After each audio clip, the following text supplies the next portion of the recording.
तुमसे हैं धड़कनें। चलिए शुरू करते हैं चैप्टर 6। रुद्रांश धड़कन को लेकर पलटकर जाने लगा।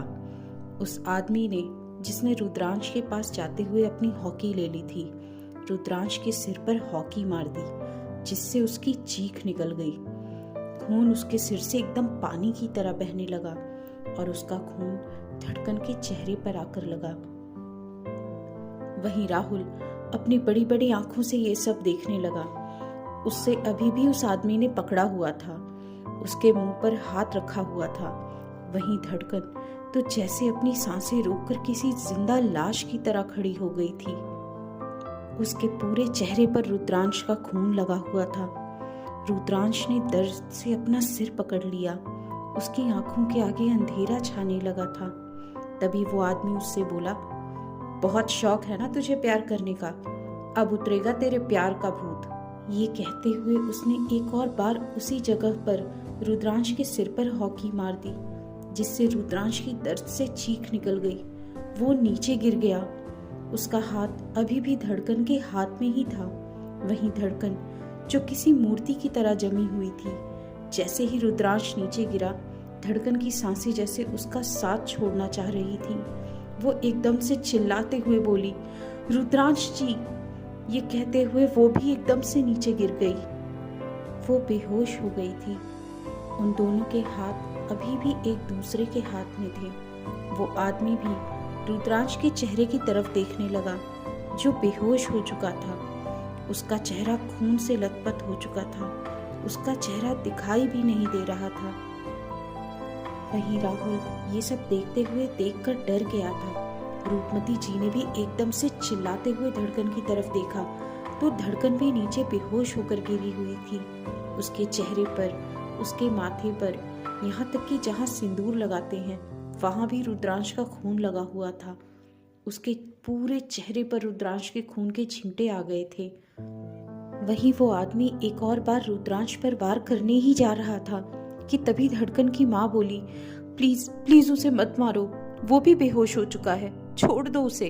हम मीना बाई से बात करेंगे, प्लीज प्लीज समझने की कोशिश करो, जाने दो उसे, वो मर जाएगा। ये कहते हुए उन्होंने धड़कन के चेहरे को अपनी गोद में रख लिया था। वहीं धड़कन का हाथ रुद्रांश के हाथ से अभी भी मिला हुआ था और उसकी गर्दन रुद्रांश के चेहरे की तरफ थी, जो एकदम से बेजान सा नीचे पड़ा हुआ था, जिसका चेहरा खून से लथपथ हो चुका था। ये बात सुनकर उस आदमी ने एक नजर रुद्रांश के चेहरे को देखा, जिसकी सांसें भी धीरे धीरे चल रही थी। तभी वो राहुल की तरफ देखते हुए बोला, लेकर जा इसे यहाँ से। मर गया तो ठीक है, ना मरा तो मुझे नहीं लगता कि अब ये यहाँ आएगा, क्योंकि अब अगर ये दोबारा यहाँ पर आया तो यहाँ से जिंदा बचकर नहीं जाएगा। लेकर जा इसे। ये कहते हुए उसके दूसरे आदमी ने राहुल को छोड़ दिया और उसके छोड़ते ही राहुल एकदम से भागते हुए रुद्रांश के पास आया। उसके चेहरे को अपनी गोद में लेकर बोला, क्या हाल कर दिया है इन लोगों ने तेरा, पर तू चिंता मत कर, मैं तुझे हॉस्पिटल लेकर जाऊंगा। ये कहते हुए उसने कैसे भी करके रुद्रांश को उठाना चाहा। तभी उसकी नजर रुद्रांश के हाथों पर गई। बेहोशी में भी रुद्रांश ने धड़कन का हाथ बहुत मजबूती से थामा हुआ था। ऐसा लग रहा था जैसे बेहोश होने के बाद भी वो अपनी जान, अपनी धड़कन का हाथ छोड़ना ही नहीं चाहता है। वहीं धड़कन ने भी, जो बेहोश हो चुकी थी किसी जिंदा लाश की तरह, उसके हाथ में भी रुद्रांश का हाथ बहुत मजबूती से थामा हुआ था। ये देखकर राहुल की आंखों में आंसू आ गए। वो बड़ी मुश्किल से रुद्रांश के हाथों को धड़कन के हाथ से छुड़ाते हुए बोला, मोहब्बत तो देखी यार, पर तेरे जैसी नहीं। ये कहते हुए वो रुद्रांश के हाथ को धड़कन के हाथ से छुड़ाना चाह रहा था। उसने जैसे तैसे करके धड़कन के हाथ को रुद्रांश के हाथ से अलग किया। ये करते ही वो दोनों जो बेहोश हो चुके थे, उन्होंने एक गहरी सांस ली। ऐसा लग रहा था कि उनकी सांस भी खोने लगी हो। रंजन की माँ, जो कब से खड़ी थी, वो भी धड़कन के पास आई। उन दोनों ने मिलकर धड़कन को उठा लिया और वापस घर की तरफ ले जाने लगी। धड़कन बेहोशी की सांसें बहुत गहरी चल रही थी। वहीं राहुल ने भी जैसे तैसे करके रुद्रांश को उठाया और उन गलियों में से निकलते हुए जाने लगा।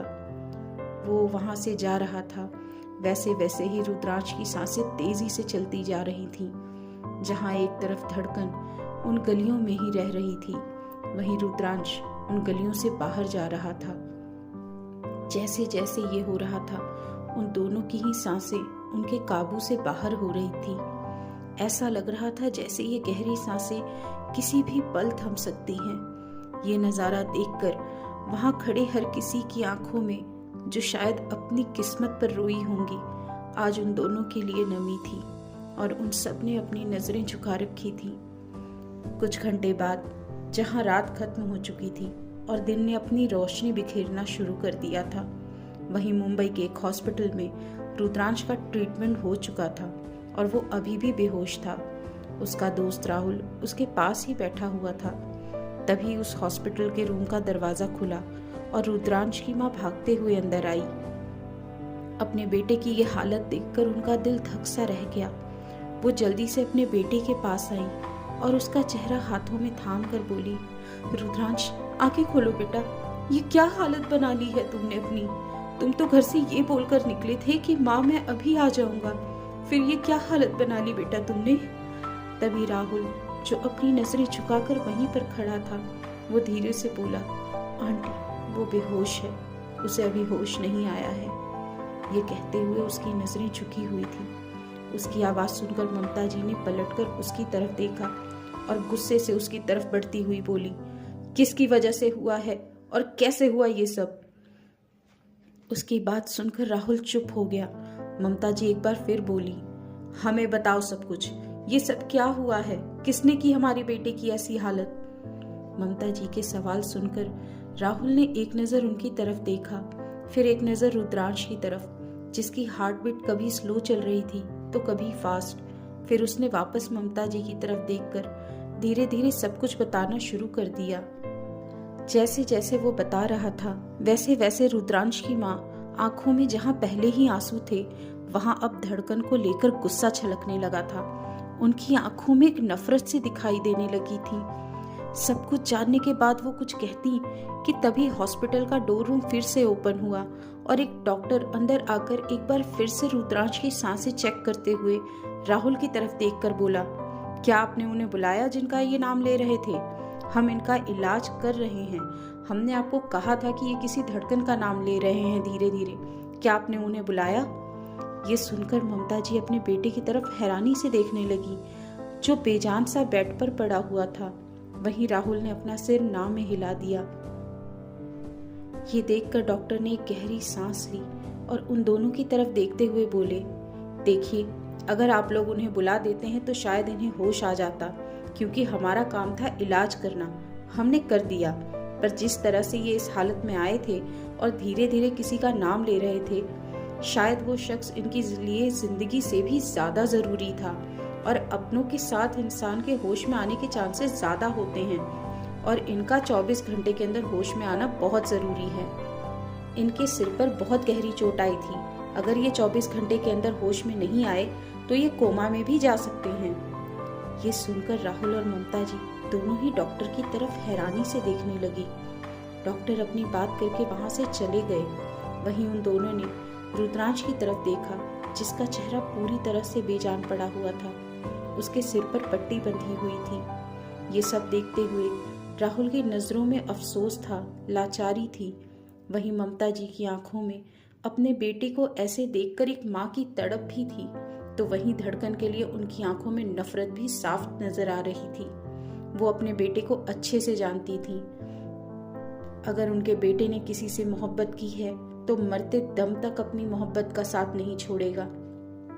पर उस लड़की के बारे में जानकर, और वो किस जगह से है और उसकी पहचान क्या है, उसकी वजह से उनके बेटे की क्या हालत हुई है, ये सब जानकर वो उस लड़की को अपने बेटे के आसपास भी नहीं आने देना चाहती थी। उनकी आंखों में धड़कन के लिए नफरत साफ नजर आ रही थी। वो अपने बेटे की तरफ देखते हुए बोली, एक बार तुम होश में आ जाओ, हम तुम्हें यहाँ से बहुत दूर ले जाएंगे। ये कहते हुए वो उस रूम से बाहर निकल गई। वहीं धड़कन, जो अपने घर में बेजान सी बेड पर पड़ी हुई थी, उसे अभी तक होश नहीं आया था। वो अभी भी बेहोश पड़ी हुई थी।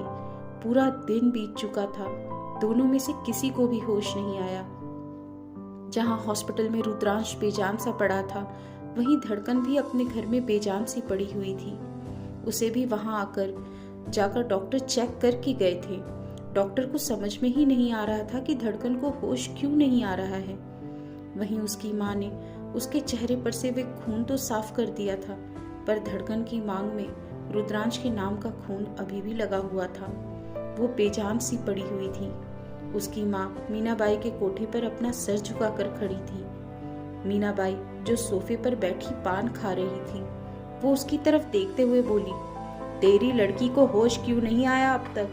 उसे तो किसी ने हाथ भी नहीं लगाया, वो कैसे बेजान पड़ी है? कहीं कोई ड्रामा तो नहीं कर रही? उनकी बात सुनकर रूपमती जी कुछ नहीं बोली। वहीं जो डॉक्टर उनके साथ आए थे वो बोले, शायद उन्हें सदमा लगा है और इसीलिए वो बेहोश हैं। सुबह तक उन्हें होश आ जाएगा।